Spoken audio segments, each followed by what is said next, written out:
तुमसे कोई ये कह रहा है कि अपर का तुम्हारे 99% नहीं आ सकते तो मत मानो।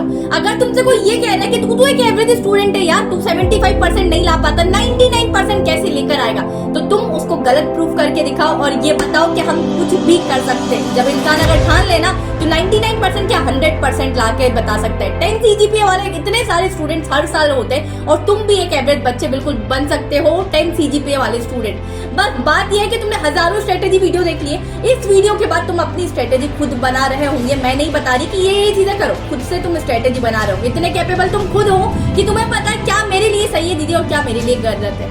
मन के हारे हारे बेटू, मन के जीते जीते। डिसाइड तुम्हें करना है, तुम्हें 95% चाहिए, 75% चाहिए, या फिर तुम 10 CGPA वाले 100% वाले बच्चे बनना चाहते हो। मैं बहुत रियल टॉक्स तुम्हारे लिए करने वाली हूँ आज, तुम लोग को रियलिटी फेस करवाने वाली हूँ। पहली बात तो ये, कुछ तो लोग कहेंगे, लोगों का काम है कहना।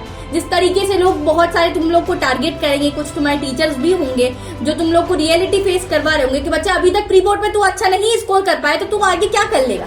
प्री बोर्ड में नहीं नंबर आए तो डिमोटिवेट होने की जरूरत नहीं है बच्चा पार्टी। मेरे भी कोई अच्छे नंबर नहीं आए थे, स्टिल मैंने बहुत अच्छा स्कोर किया था, आप लोग को रिजल्ट भी दिखा दूंगी मैं।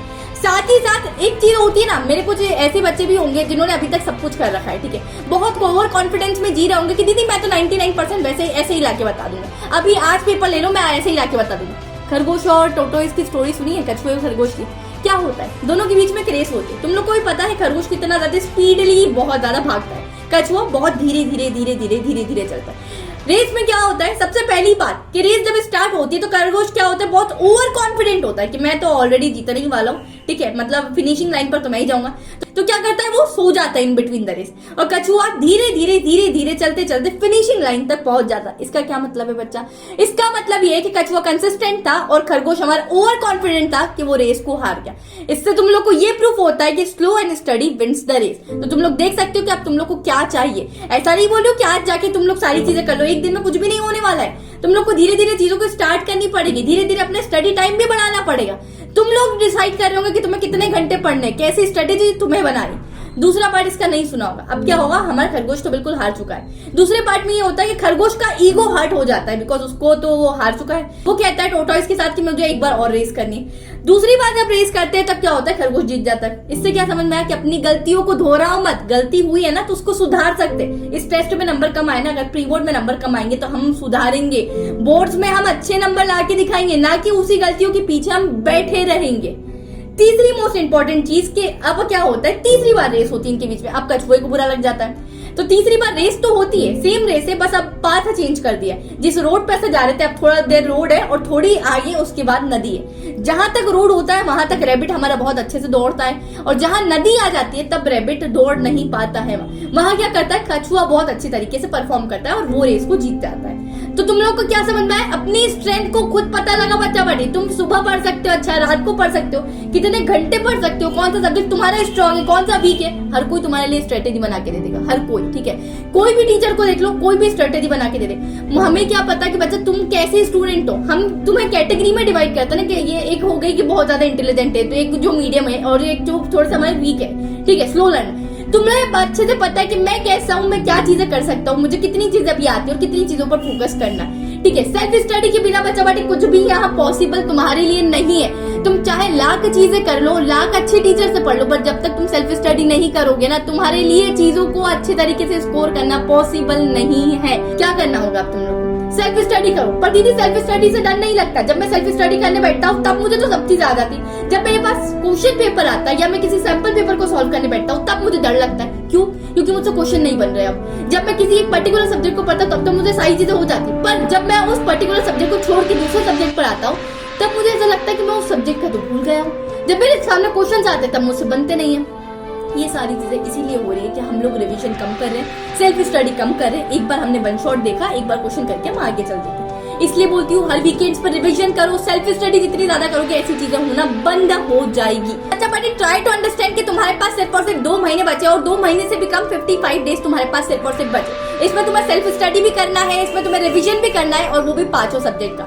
अब बहुत सारे बच्चे यहाँ ऐसे होंगे जो सिर्फ रात में पढ़ते हैं और बहुत सारे जो दिन में पढ़ते हैं, ठीक है। अब ऐसा होता है कि उस टाइम पर मेरे पास पास दीदी कोई कॉन्सेप्ट होता है जो मुझे नहीं समझ में आता है, या फिर मेरे पास कोई क्वेश्चन है जिसमें मुझे नहीं पता कि इसमें आगे अब क्या करना है, मैं इस स्टेप पर अटक गया हूं, तो हम क्या करते हैं, उस पर्टिकुलर टॉपिक को प्रोक्रास्टिनेट कर देते हैं, क्योंकि मेरे पास अभी कोई है नहीं दीदी बताने के लिए, तो मैं सुबह देखूंगा इसको। हमें प्रोक्रास्टिनेट नहीं करना है उन चीजों को, बिकॉज हम जितनी प्रोक्रास्टिनेट उन चीजों को करते हैं इतनी चीजें हमारी रह जाती है आखिरी तक, तो चीजें हमारी सॉल्व ही नहीं हो पाती है। अभी तुम्हें कोई चीजों में प्रॉब्लम आ रही है किसी भी टाइम पर, तो यहाँ तुम्हारा साथ देगा फीलो है। ये 24/7 तुम्हारे लिए अवेलेबल है। जब भी तुम्हें कोई पर्टिकुलर कॉन्सेप्ट नहीं समझ में आ रहा है, कोई क्वेश्चन में दिक्कत आ रही है, कोई स्टेप पर तुम लोग अटक गए, तो सिंपली उस क्वेश्चन की फोटो खींचो, क्रॉप करो और फीलो पर भेज दो। वहां आप लोग के पास 24/7 ट्यूटर अवेलेबल होते हैं। तो कोई एक ऑनलाइन ट्यूटर तुम लोग को समझा रहा होगा, 1-to-1 इंटरेक्शन के थ्रू एक वीडियो कॉल होगा, तो तुम लोग अपनी चीजों को अच्छे तरीके से एक्सप्लेन कर सकते हो और अच्छे तरीके से समझ सकते हो। अगर तुम्हें एक बार चीजें नहीं समझ में आ रही तो तुम अपने ट्यूटर से अगेन वापस से वो चीजों को समझ सकते हो। इस तरीके से तुम लोग प्रोक्रास्टिनेट नहीं करोगे, अपनी चीजों को बहुत अच्छे तरीके से क्लियर कर पाओगे, ऑन टाइम अपनी चीजों को आप लोग सॉल्व कर पाओगे, प्रॉब्लम को सॉल्व कर पाओगे। तो मैंने फीलो एप्लीकेशन का आप लोग को लिंक डिस्क्रिप्शन में दे दिया है, तो बिल्कुल यार डिस्ट्रैक्शंस को इस टाइम पर हटाओ। आप लोग फीलो जैसे जो अच्छे एप्स है हमारे लिए, जो हमारे लिए हेल्पफुल है इस टाइम पर, जब हमारे पास सेल्फ स्टडी के लिए सिर्फ 2 महीने बचे, तो आप लोग जाके डाउनलोड कर सकते हो। अब बात आती है दीदी इंटरेस्ट पे, कि बहुत सी बार साइंस ऐसा सब्जेक्ट लगने लग जाता है ना कि यार दीदी मुझसे तो नहीं होगा ये चीजें। क्यों नहीं होगा? क्योंकि हमें इंटरेस्ट ही नहीं। साइंस इज नथिंग, जो हमारे आसपास है वही चीजें साइंस है। मैं देख पा रही हूँ ये साइंस है, मेरी आईज के अंदर जितनी चीजें हैं, लेंस वगैरह, ये साइंस है, ठीक है। लाइट है मेरे आसपास, ये साइंस है। रेस्पिरेशन, ये साइंस है। बायो क्या हम है। तुम लोग को सबसे पहले वन शॉट देखना है, क्योंकि किसी भी चीज में इंटरेस्ट तब डेवलप होगा जब हम उसकी मूवी देखते हैं। किसी मूवी में इंटरेस्ट कब आता है? ऐसे तुम्हें कोई स्क्रिप्ट पकड़ा दे कि तुम इसको पढ़ो, तो तब तुम्हें इंटरेस्ट आएगा? नहीं आएगा। तुम जब उस मूवी को देख लोगे, उसके बाद उसकी स्क्रिप्ट रीड करोगे, तब तुम्हें इंटरेस्ट आने लगेगा। तो सबसे पहले क्या करना है, वन शॉट देखना है। वन शॉट के लिए मैं बता दूं कि मेरी 4 दिसंबर से क्लासेस स्टार्ट हो रही है। 7:15 पर मेरी क्लासेस रेगुलरली रहने वाली है, जिसमें मैं आप लोग को फ्री ऑफ कॉस्ट सभी वन शॉट सॉल्व करवा रही होंगी। सभी की question, most important question, one shots, revision, सभी चीजें हमारी हो रही होगी। तो आप लोग को मैंने लिंक डिस्क्रिप्शन में दे दी सभी की, और साथ ही साथ अगर आप लोग टेलीग्राम ग्रुप पर जाके ज्वाइन हो जाओगे तो आप लोग को ऑन टाइमिंग लिंक आ जाएगी, फ्री ऑफ कॉस्ट है, कोई भी चार्जेस तुम्हारी दीदी ने तुमसे यहाँ नहीं लिया है। वन शॉट करेंगे, नेक्स्ट डे उसके मोस्ट इंपॉर्टेंट क्वेश्चंस यहाँ सॉल्व कर रहे हो। तीसरी चीज है कि हमें डायरेक्ट क्वेश्चन पर जाना है। अब एनसीईआरटी लाइन बाय लाइन की रीडिंग तुम्हारे पास नहीं है इतना टाइम कि तुम वन शॉट के बाद लाइन बाय लाइन रीडिंग पर जाओ। 55 दिन बचे, 55 दिन में 5 सब्जेक्ट निपटाना है मल्टीपल रिविजन के साथ। तो तुम लोग को वन बाय लाइन पे नहीं जाना, सैंपल पेपर सॉल्व करो। जितने ज्यादा सैंपल पेपर हो सकेंगे उतना ज्यादा कॉन्फिडेंस बूस्टअप होगा।